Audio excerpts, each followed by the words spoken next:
Nick Fuentes, the man who puts Nazi in the phrase, "I'm a literal Nazi." Now, he's become a bit of a celebrity du jour. This is because he has started a schism between the right and the alt-right. Now, normally this is going to be something that we would revel and celebrate. After all, he's fighting between him and Charlie Kirk, which is always great to see. However, he is becoming more and more powerful as a result, and as his power levels rise, and the fact that he wears no masks at all, I mean, he's pretty much a literal Holocaust denier, it behooves us to do some more research as to what his beliefs are. After all, if he is someone purporting to be part of the master race, we should learn more about the master race and what exactly makes them up. Rand Paul says, Nick, do you believe the dinosaurs roamed the earth? How old do you believe the earth to be? Some say 5,000 years. Jesus is king is greater than Yandi. Okay, gonna have to disagree with you on that. I find it hard to believe about the dinosaurs. You know, look. Okay, they say they got fossils. I just find it very hard to believe. Oh, like giant monsters, giant reptiles walking around the planet. I'm the crazy one. You know, they talk about the Bible and they're like, oh, you believe in like magic because you read the Bible? It's like, oh, you believe in giant monsters? Really? I find it hard to believe. They say there's fossils. I don't know how many fossils there are. I'm a paleoconservative, not a paleontologist.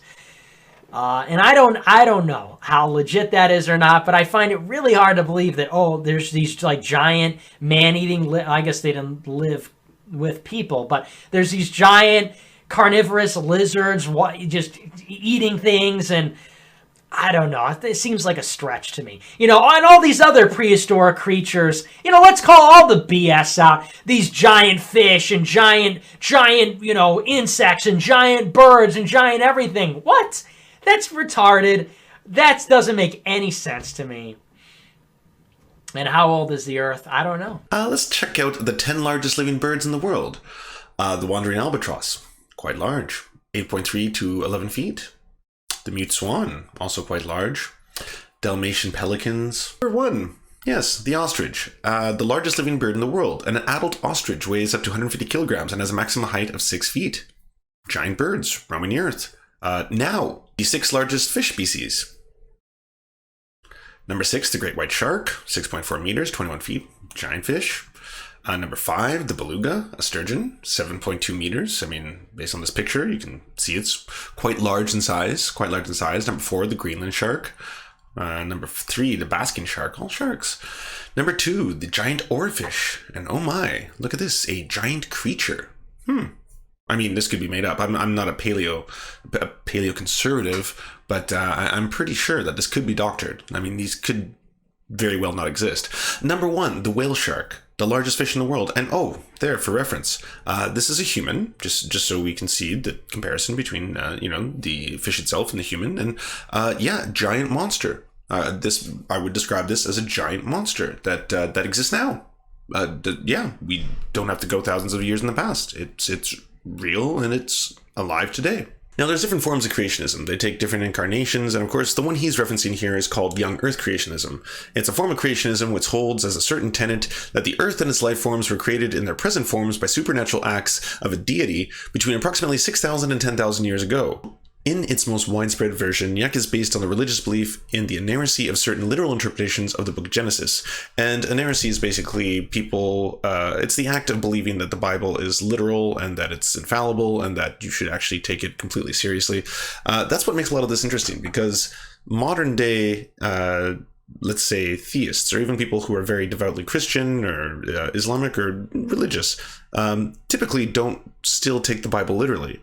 For a number of reasons. One, it would just make you appear as if you live in a cartoon to believe those kind of things. And 2, it doesn't give you a lot of credibility if you're trying to have serious discussions that pertain to everyday life, especially because, we're talking about a book that was written in a time when human beings didn't have an understanding of the germ theory of disease.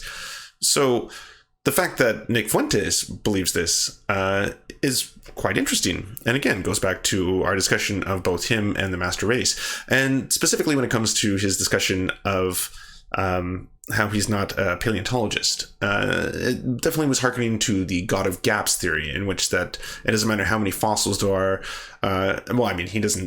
He either doesn't believe that the fossils themselves exist, or he doesn't understand whether or not he or how many there are. He can't quantify them. Regardless, most people who don't believe in the fossil records or want to, dispel the theories surrounding the evolution of life usually try to find holes missing in between the fossils themselves. So we might have a certain fossil of a certain period, that might be Cambrian, for example, and then all of a sudden we have a fossil from another period, and we're missing the fossil that takes place between the evolution of those two creatures. Now, it's pretty downright incredible, the number of fossils we currently have and have found, and the history that we can actually paint using them as a timeline is just downright astounding. If your elitist East Coast evolution is real, why has no one found the missing link between modern humans and ancient apes? We did find it. It's called Homo erectus. Then you have proven my case, sir. For no one has found the link between apes and this Homo erectus. Yes, they have. It's called Homo habilis. Aha! But no one has found the missing link between ape and the so-called Homo habilis. Yes, they have. It's called Australopithecus africanus. Oh, I've got you now. Why do you disdain science as much as you do? Lab coat alert. Why do you push so hard on what proves us right? How can we reject something so useful to our cause? My calculations show that you should counter-signal science. Just shut up, idiot. You're going to get a wedgie. All these groypers, Catholic groypers, are going to come up, beat the shit out of you with a Bible. Maybe they're not even literate. Doesn't even matter. A bunch of illiterate Chad groypers going to come up. It doesn't even matter that they're illiterate. They speak Latin, and they're going to punch you, give you a wedgie, give you a swirly, pour whatever is in your test tube on your face, chemical attack. No, just no more of the science. No more scientism. I've had enough of it. Rand Paul says, Nick, do you believe? No more science, nerds. I haven't really heard that rhetoric since high school. Did you enjoy what you just watched and now crave more nectar of the damned? Did you know that if you're watching on YouTube, you're only getting half the surfy experience?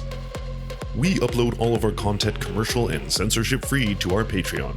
Due to the general demonetization of our videos, we now upload half of our original content directly to those who can help us produce this show. Want even more nectar than that? Well, come join us at twitch.tv/TheSerfsTV, where we do weekly live streams, debates, interviews, AMAs, and more.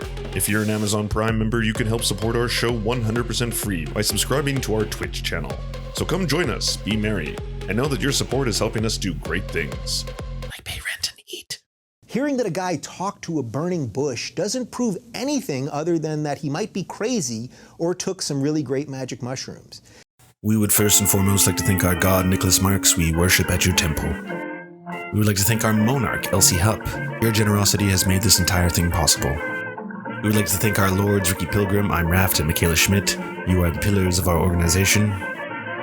To our Knights of the Surf Table, Paul Parfit, Daniel Kahn, Fair Tahan, Clement Chutskoff, Schizosaurus, Josh Mickelson, Dr. Zayas, Cooper Pilot, Andre Lynn Epperly, Dylan Bith, Terry, Todd Buckingham, Jed Lewis, Todd Lajeunesse.